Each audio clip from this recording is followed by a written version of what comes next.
been a disservice to your people not to take it.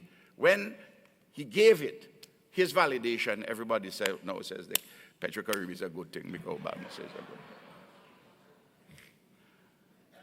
The lesson there, what about this as a new idea? That in this period, we must remember, as Hillary talked about Toussaint Louverture, and Winston spoke about the importance of reclaiming our history, is this. The most objectionable part of servitude is where the slave thinks that he or she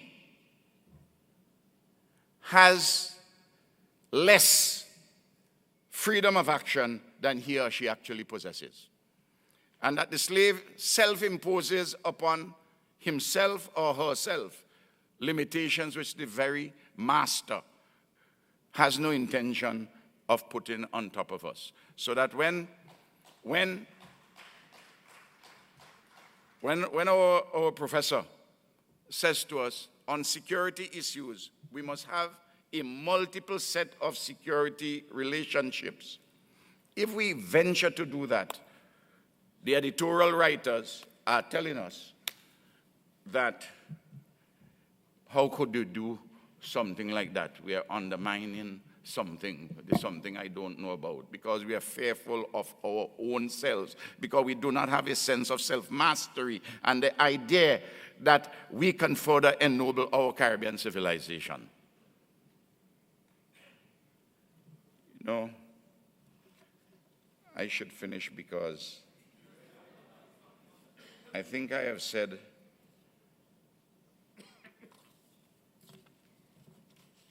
enough. I just want us to flag the issue of disaster preparedness and climate change. These are existential matters. The issue of climate change, it's an existential issue for us. Since 2010, I have had 5 unusual weather events. This is St. Vincent and the Grenadines. I make it sound like l'état c'est moi when I say I in St. Vincent and the Grenadines. That 5 weather events constituting damage and loss to our economy of 32% of GDP. The last one is 17% in December 2013. That plus Clico and Baiko, plus the removal of the banana regime, they tell me that we have to deal with greater regional cooperation and internationalist solidarity. And that we better believe that nobody owes us a living. And that's why we have to build a modern, competitive, many-sided, post-colonial economy, which is at once national, regional, and global in the interest of our people's humanization. What about that as a new idea for a framework? And then in that context, we have to make sure that Hillary Beckles and the university get their monies.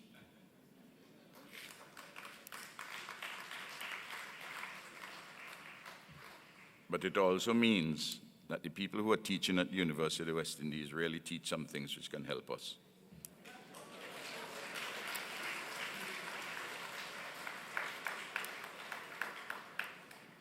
For instance, since Thatcher and Reagan came to power and the Washington Consensus established their hegemony, the intellectual class at the university has gone in retreat. I haven't seen them dealing with Clico and Baiko. I haven't seen them dealing with the banana question. They're tailing, they're not leading. It's all well and good, you need more money, I say that. But when you're turning out economists, this is one of the reasons Winston has this, where they are thinking that economics is just a series of technical functions, an aggregate of technical functions. And the economist presumes himself to be a physicist in a laboratory manipulating atoms, when in fact it's only pretension and pretentiousness and make-believe, that we must get back to some basic things, some old-fashioned things, like economic history and the history of economic ideas, which would tell us that not everything we say is new. We just have to have the will to do things right. Thank you.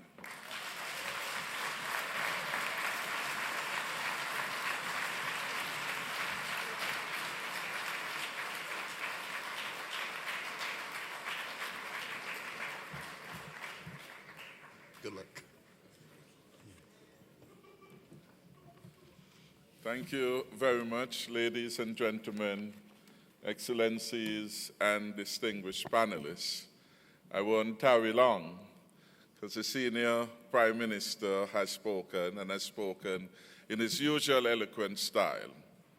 But I found this particular panel today and yesterday to be instructive and insightful, and that we had a good exchange of ideas about how we can move CARICOM and the wider Caribbean further in the path of progress and development.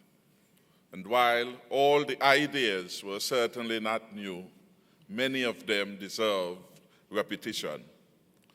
And one interesting one that came out, perhaps this morning in the presentation, had to do with the role of the private sector, long being commanded, as it were, to become the engine of growth, and that by and large, the private sector remained largely in retail, selling saltfish and cars, and in a real sense, not engaged in the productive economic activities that could help take our countries forward. It brings to mind that by and large, the public sector in many of our Caribbean islands continues to be the main determinant of growth and economic activity. And that is something that we would want to change, because the current reality is that we have lost fiscal space, reflected in our high level of indebtedness, reflected in the fact that several countries have been forced to go under austerity program with the IMF. And therefore, how do we reposition ourselves to deliver on the mandate which the people of the Caribbean still expect that their government would be able to do? And interesting coming out of that, because we have common challenges, some of which the Prime Minister before me alluded to. We have challenges even in keeping our societies peaceful. Challenges related to crime and insecurity in the Caribbean. Challenges where we have still a very high homicidal rate, reflecting in some respects that our young people, who are largely the inmates in our prisons, are losing hope and are losing interest in the path on which we have embarked for development. And when this morning I listened to Dr. Jules with some interesting ideas about how we can move forward, how we could deal with the education system, and from that education system, so many of our young people have become at-risk youths. The attrition rates in secondary schools still too high. How are we going to reform and restructure education at all levels, that it produces really the skill sets, the attitudes, and the value system that leads to greater production and productivity, to which speakers before me alluded to?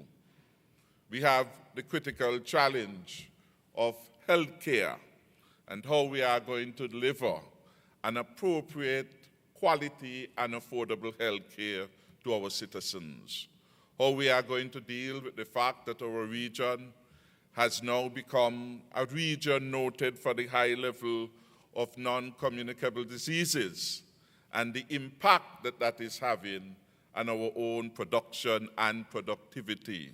I'm advised that we have losses in GDP ranging anywhere between 10 and perhaps 15% as a result of the impact of non-communicable diseases. These then are challenging times. And in the context of that, what can we learn from each other and how we can push outward within the region and beyond to bring solutions to bear and the problems which we now share. So for example, in the context of healthcare becoming more and more problematic to provide for people within the region, is there a case to be made for now a regional health insurance mechanism that takes care of the health challenges and needs for all the people? In the same way, we have been talking for a very long time about a regional approach to agriculture insurance to deal with the vicissitudes of the farmers and the impact of climate change and other adversities on their livelihoods. There is still room in which we would go. And one important question that somewhere we have to address has to do with really the functioning of the government and the role of our civil and public service, because that is critical to what government does.